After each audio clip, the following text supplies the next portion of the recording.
Hello guys, welcome back to the channel YouTube demystify. हम लोग unit 2 का ही discussion continue रखेंगे। इसके प्रीवियस वाले वीडियो में हमने डिफरेंस समझा था कि ऑन्टोलॉजिकल, कॉस्मोलॉजिकल और टीलियोलॉजिकल आर्ग्यूमेंट में क्या डिफरेंस है। Now let us start with the first cause and cosmological arguments. तो कॉस्मोलॉजिकल आर्ग्यूमेंट्स जो है वो क्या बात करता है कि जो गॉड है वो एक अनकॉज्ड फर्स्ट कॉज है पूरे यूनिवर्स के लिए। तो the next important attempt to demonstrate the reality of God was that of Thomas Aquinas, who offers 5 ways of proving divine existence. Thomas Aquinas जो है वो 5 ways हमें देखते हैं। तो जो ontological argument है, जो अपना attention कैसे वो God के existence को prove करता है कि idea of God and proceeds to unfold its inner implications. Aquinas का जो proof है starts from some general feature of the world around us and argue that there could not be a world with this particular characteristics unless there were also the ultimate reality which we call God. तो जो ontological argument को शुरुआत ही God से करते हैं, लेकिन Thomas Aquinas जो है अपने कॉस्मोलॉजिकल आर्ग्यूमेंट में सबसे पहले यूनिवर्स की बात करते हैं और फिर यूनिवर्स में एक ऐसे फीचर के बारे में बात करते हैं जो फीचर विदाउट गॉड पॉसिबल नहीं है। The first way argues from the fact of notion of a prime mover, the second from causation to a first cause, the third from contingent beings to a necessary being, the fourth from degrees of value to absolute being, and the fifth from evidences of purposiveness in nature to a divine designer. पहला वे क्या है? एक prime mover कि कोई है जिसने सबसे पहले मोशन इम्पार्ट किया था सभी चीज़ों में। दूसरा वे जो है वो है causation to a first cause, कि कोई एक ऐसी चीज़ है जो सभी चीज़ों का फर्स्ट कॉज है, जिसने सभी चीज़ों को कॉज किया है।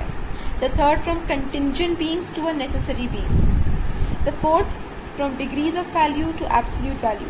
तो एक्विनास क्या करते हैं कि motion to a prime mover, first causation to a first causer, तो वो सबसे पहले हमारे आसपास की एक जनरल चीज़, एक फीचर की बात करते हैं 5 तरीकों में। फिर उस फीचर को बोलते हैं कि ये फीचर सिर्फ तभी पॉसिबल है जब गॉड एग्जिस्ट करते हैं। We may concentrate upon Aquinas second and third proofs. His second proof known as the first cause argument is presented as follows. तो यहाँ पर हम सेकंड और थर्ड पे ज़्यादा फोकस करें, लेकिन हम एक बार 5 डिस्कस कर लेते हैं। सबसे पहले वे में what Aquinas focuses on is the fact of motion to a prime mover. तो एक्विनास का कहना है कि हम देख रहे हैं कि हमारे आसपास जितनी चीज़ें हैं वो कहीं ना कहीं मोशन में है, मूव कर रही है, जैसे कि चीज़ें ग्रो कर रही हैं, डेवलप कर रही हैं, उनमें चेंज आ रहा है, प्लांट्स जो है वो ग्रो कर रहे हैं, तो मोशन तो है। लेकिन ये मोशन जो है कोई एक ऐसी चीज़ हुई होगी जिससे इन सभी चीज़ों में मोशन इम्पार्ट हुआ है। कौन है जिसने इन सभी चीज़ों में मोशन इम्पार्ट किया है? और वो जो है वो है प्राइम मूवर, एक ऐसा बीइंग, एक ऐसी चीज़ जिसने किसी भी एक चीज़ में वर्ल्ड में सबसे पहले मोशन इम्पार्ट की और उससे बाकी सारी चीज़ें जो है वो मोशन में आई। But what is that one thing? That one thing is God. God है जिसने सबसे पहले मोशन इम्पार्ट किया और उसी से आज जितनी भी चीज़ें हैं वो मूवमेंट में है, मोशन में है।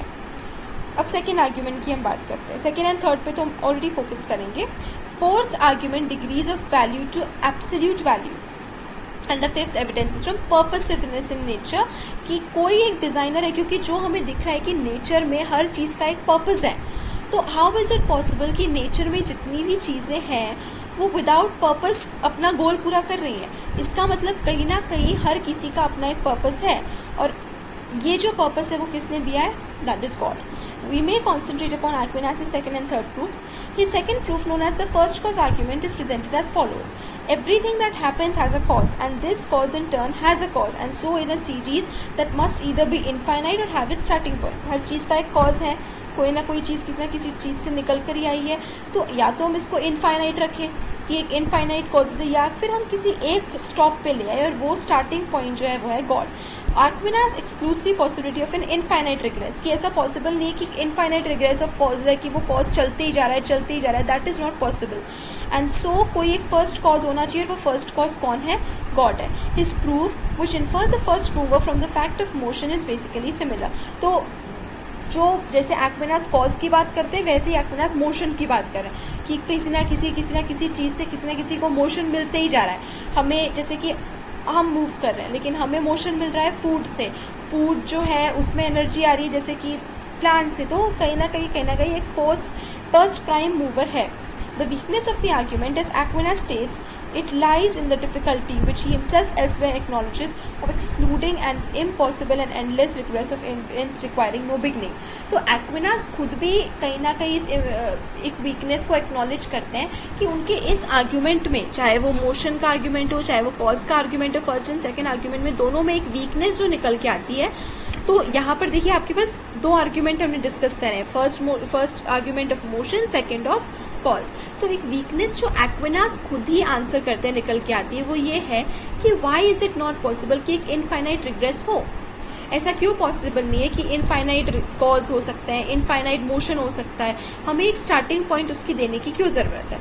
However some contemporary Thomist, that is thinkers जो कि थॉमस एक्विनास को फॉलो करते हैं, हम उसको थॉमिस्ट बोलते हैं, have reinterpreted the argument in order to avoid this difficulty. They interpret the endless series that it excludes not as a regress of events back in time, but as an endless and therefore eternally inconclusive regress of explanations.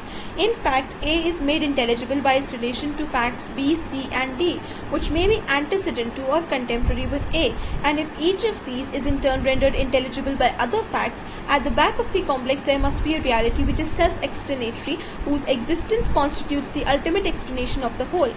If no such reality exists, the universe is a mere unintelligible brute fact. तो जैसे हम epistemology में भी हमने ये चीज़ पढ़ी थी, हम एक इन्फिनिटिज्म की बात करते हैं नॉलेज में भी, जस्टिफिकेशन ऑफ नॉलेज में भी वही सेम कॉन्सेप्ट यहाँ पर अप्लाई करा है कि जो थॉमिस्ट है वो थॉमस एक्विनास के इस आर्ग्यूमेंट को कैसे सॉल्व करते हैं. थॉमस एक्विनास ने खुद ने ये वीकनेस पॉइंट आउट किया कि क्यों एक इनफाइनाइट रिग्रेस पॉसिबल नहीं है. तो थॉमस जो है वो इसको कैसे सॉल्व करते हैं ये बोल के कि जब हम इनफाइनाइट रिग्रेस की बात करें हम उसको टाइम में बात नहीं कर रहे हैं कि टाइम की, बट हम इनफाइनाइट रिग्रेस की जब बात करें मतलब हम बात करें एक एंडलेस इनकंक्लूसिव चीज़ की कि वो एंडलेस चले ही जा रहा है, वो कंटेम्प्रेरी हो सकता है, एक ही टाइम पर एक ही उससे हो सकता है, लेकिन we are not talking about time period कि हम एक एंडलेस टाइम पीरियड है कि वो कब से चला ही आ रहा है. No, we are talking about an endless link कि कैसे वो है. जैसे कि हम बात करें ए को सपोर्ट मिला है बी से और डी से बी को सपोर्ट मिला है किसी और प्रूफ से. तो what the Thomists have said is कि without this first cause या without this prime mover हम एक इनकंक्लूसिव से लूप में रह के बंध जाएंगे और यूनिवर्स जो है वो एक अनइंटेलिजिबल सा ब्रूट फैक्ट रह के रह जाएगा. तो हमें कहीं ना कहीं इसका कुछ एक्सप्लेनेशन देना पड़ेगा कि कोई एक सेल्फ एक्सप्लेनेटरी चीज़ है, कोई फर्स्ट कॉजर है, कोई प्राइम मूवर है जिससे कि बाकी चीज़ों में कॉज या इमोशन इम्पार्ट हुआ है. However, this reinterpretation still leaves the argument open to two major difficulties. तो हमने सबसे पहले एक्विनास का आर्ग्यूमेंट देखा, फर्स्ट और सेकंड वे देखा, फिर हमने उसका एक्विनास का खुद का ही एक्नॉलेजमेंट देखा उसमें जो वीकनेस है, फिर हमने देखा कि थॉमस जो है उस वीकनेस को कैसे रिमूव करते हैं. लेकिन फिर भी जो सोल्यूशन थॉमस ने दिया है उसमें भी दो मेजर प्रॉब्लम्स हैं. First, how do we know that the universe is not a mere unintelligible brute fact. हम ऐसा क्यों नहीं बोल सकते? हो सकता है कि यूनिवर्स एक अनइंटेलिजिबल ब्रूट फैक्ट है, ज़रूरी है कि हमें यूनिवर्स को एक इंटेलिजिबल एंटिटी की तरह ही प्रूव करना है जिसका कोई फर्स्ट कॉजर है, प्राइम मूवर है. Apart from the emotional colouring suggested by the phrase, this is precisely what the sceptic believes it to be, and to exclude this possibility at the outset is merely to beg the question at issue. तो जो sceptics हैं, हमने knowledge के case में already ये देखा है, आप जाकर मेरी एपिस्टेमोलॉजी की प्लेलिस्ट में जाकर देख सकते हैं. सो एपिस्टेमोलॉजी में जैसे हमने स्केप्टिक के क्वेश्चन को ये आंसर कर रहे हैं क्योंकि स्केप्टिक यही बोल रहे हैं कि आपको फर्स्ट कॉजर प्राइम मूवर देने की कोई ज़रूरत नहीं है. पॉसिबल है कि जो यूनिवर्स है वो एक अनइंटेलिजिबल ब्रूट फैक्ट है, ज़रूरी नहीं है कि हम उसको कोई फर्स्ट कॉजर दे ही सही. The argument in effect at the outset is merely to beg the question at issue. The argument in effect presents the dilemma, either there is a first cause or the universe is ultimately unintelligible. तो ये हमें कोई सोचने से नहीं रोक रहा है कि क्यों नहीं बोल सकते हैं यूनिवर्स अनइंटेलिजिबल है. पॉसिबल है कि यूनिवर्स अनइंटेलिजिबल है, उसका कोई फर्स्ट कॉज नहीं और यूनिवर्स ऐसे ही रन हो रहा है, but it does not impel us to accept one horn of the dilemma rather than the other. ये बेसिकली हमें दो मतलब एक डिलेमा पे लाके खड़ा करा है, या तो कोई फर्स्ट कॉज है या यूनिवर्स अनइंटेलिजिबल है. तो हमें फर्स्ट कॉज का आर्ग्यूमेंट ही क्यों मानना ज़रूरी है? हम ये क्यों नहीं मान सकते कि यूनिवर्स अनइंटेलिजिबल है? Second, although there is only space to suggest this difficulty, leaving the reader to develop it for himself, the argument still depends upon a view of causality that can be and has been questioned. The assumption of the reformulated argument, that is to indicate the causal conditions of an event, is thereby to render that event intelligible. Although this assumption is true on the basis of some theories of the nature of causality, it is not true on the basis of others. If, for example, as much contemporary science assumes causal laws state statistical probabilities, or if, Hume argued, causal connections represent mere observed sequences or are, as Kant suggested, projections of the structure of the human mind, the Thomist argument fails. तो दूसरा जो है, although there is only space to suggest this difficulty, leaving the reader to develop it for himself, the argument still depends upon a view of causality that can be has been questioned. तो second argument जो है वो इसी तरह से causality के एक view को ही question कर रहा है कि वही assumption of the reformulated argument is said to indicate the causal conditions of an event is thereby to render that event intelligible. कि जब हम उसके cause को दे रहे हैं, मतलब हम कहीं ना कहीं उसको intelligible दे रहे हैं, उसका कोई logical, उसको कोई connection prove करने की कोशिश कर रहे हैं, कोई cause prove करने की कोशिश कर रहे हैं, जो कि बिल्कुल भी ज़रूरी नहीं है. यहाँ पर अगेन थॉमस्ट का जो आर्ग्यूमेंट है वो फेल कर जाता है कि क्यों हम एक प्राइम मूवर दे रहे हैं उस आर्ग्यूमेंट को. Aquinas' third way, known as the argument from the contingency of the world and often monopolizing the name, the cosmological argument, runs as follows. तो ये सबसे मेजर आर्ग्यूमेंट है Aquinas का, जो थर्ड वे है वो ये है कि everything in the world about us is contingent. हमारे बारे में जितनी भी चीज़ें हैं वो कंटिंजेंट है, वो नेसेसरी नहीं है, वो यूनिवर्सल नहीं है, वो चेंज हो रही है. That is to say, it is true of each item that it might not have existed at all. कि जितनी भी चीज़ें हमें हैं हमारे बारे में वो किसी और तरीके से भी हो सकती थी, या ज़रूरी नहीं था कि वो हो ही. अगर एक पैरेलल वर्ल्ड में वो ना भी होती तो बिल्कुल फाइन था, उसका एग्जिस्टेंस नेसेसरी नहीं था. The proof of this is that there was a time when it did not exist.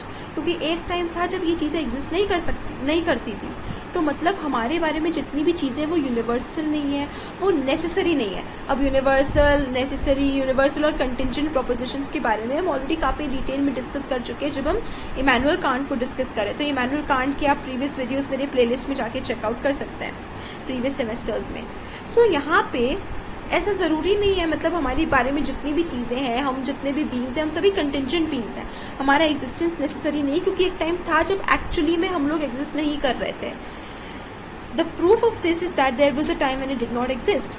The existence of this page is contingent upon the prior activities of lumberjacks, transport workers, paper manufacturers, publishers, printers, authors and others, as well as upon the contemporary operation of a great number of chemical and physical laws, and each of these in turn depends upon other factors.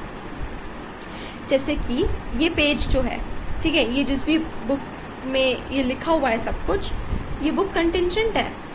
ये book किसके ऊपर, ये page किसके ऊपर based है? Transport workers के ऊपर है, उनके ऊपर है जिन्होंने एक्चुअली, लंबरजैक्स के ऊपर है जिन्होंने एक्चुअली पहले पेड़ को काटा, फिर उसके बाद ट्रांसपोर्ट वर्कर्स के ऊपर जिन्होंने उस लकड़ी के टुकड़े को फैक्ट्री में ट्रांसपोर्ट किया, फिर पेपर मैन्युफैक्चर के ऊपर बेस्ड है जिसने उस पेड़ से उसकी ट्री के हिसाब से पेपर को बनाया, फिर उसके बाद प्रिंटर के ऊपर है, ऑथर के ऊपर है जिसने इसको लिखा, फिर प्रिंट किया, फिर कलर किया, फिर chemical, physical laws.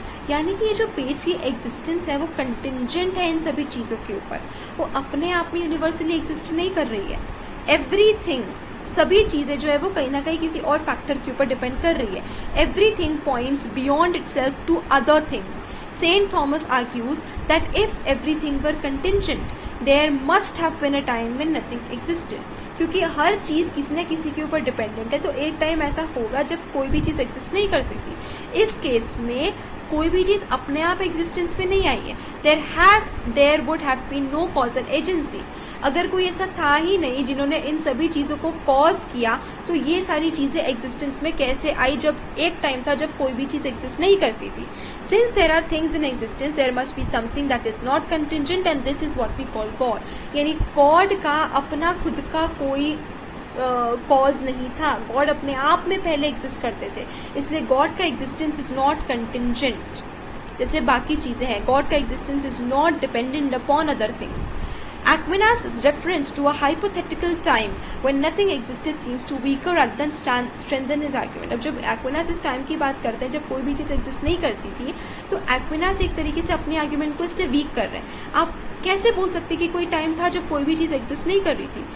there might be an infinite series of finite contingent events overlapping in the time sequence, so that no moment occurs that is not occupied by any of them.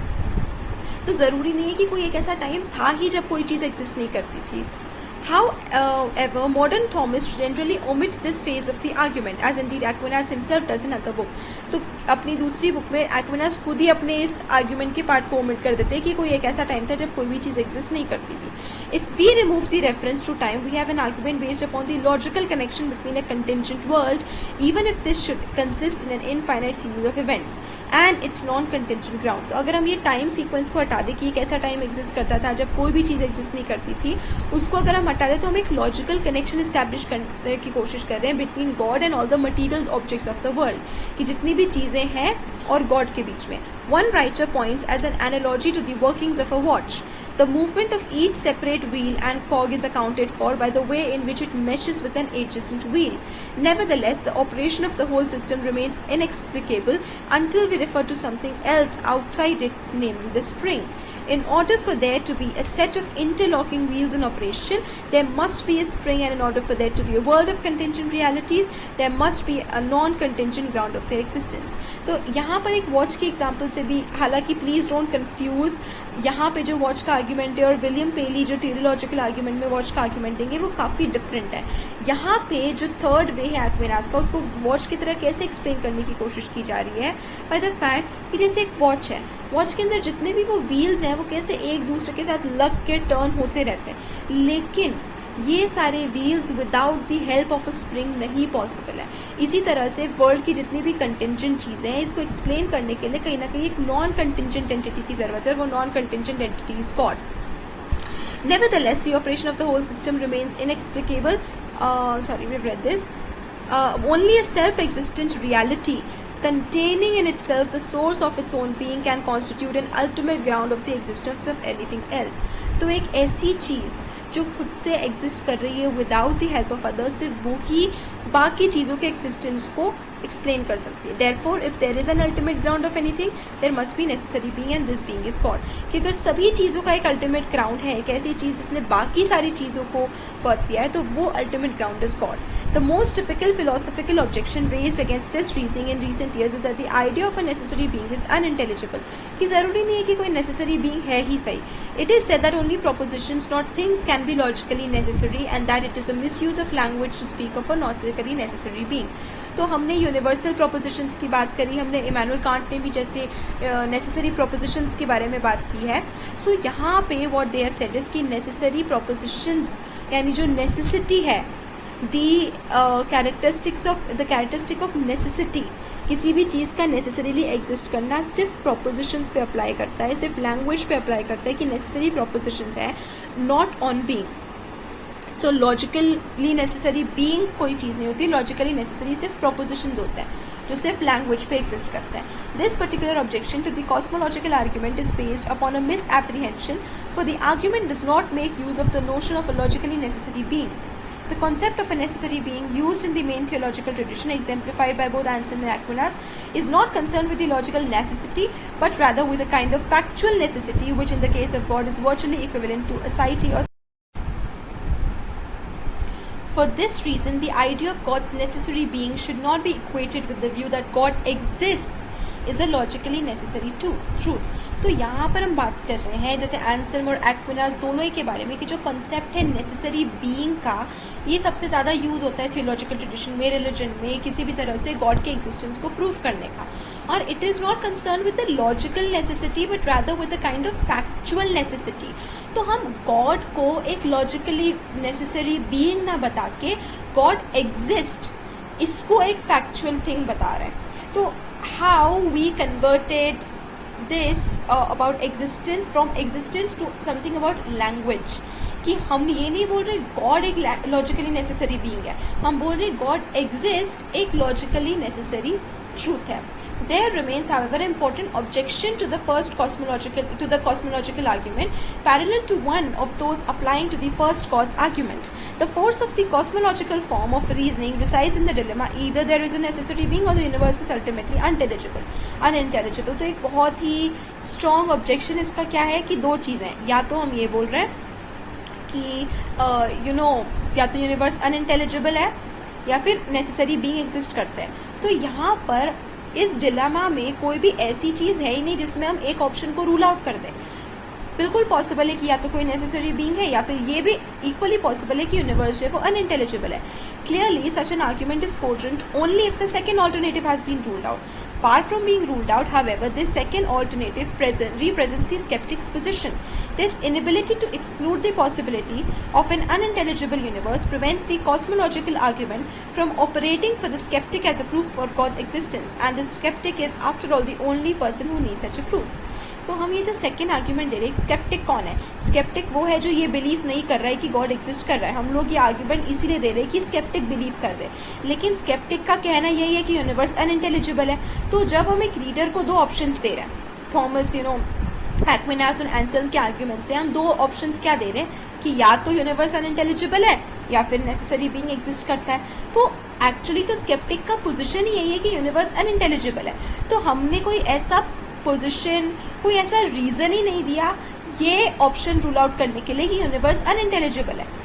Aquinas और एंसेल्म के arguments में कहीं भी ये proof नहीं होता है कि किसी तरह से हम ये रूल आउट कर सके कि यूनिवर्स अनइंटेलिजिबल नहीं है, ये यूनिवर्स अनइंटेलिजिबल है। ये ऑप्शन को हटाने का हमने कोई प्रूफ ही नहीं दिया, मतलब एंसेल्म और एक्विनास ने। इसी वजह से दोनों ऑप्शंस कंप्लीटली ऑल राइट है, दोनों में से किसी भी ऑप्शन को हम चूज कर सकते हैं। Today there is an important new Thomist group of thinkers who hold that there are valid forms of the cosmological argument. Some of the most important writings from this point of view are listed in footnote 20. So with this we conclude the cosmological arguments and its various objections.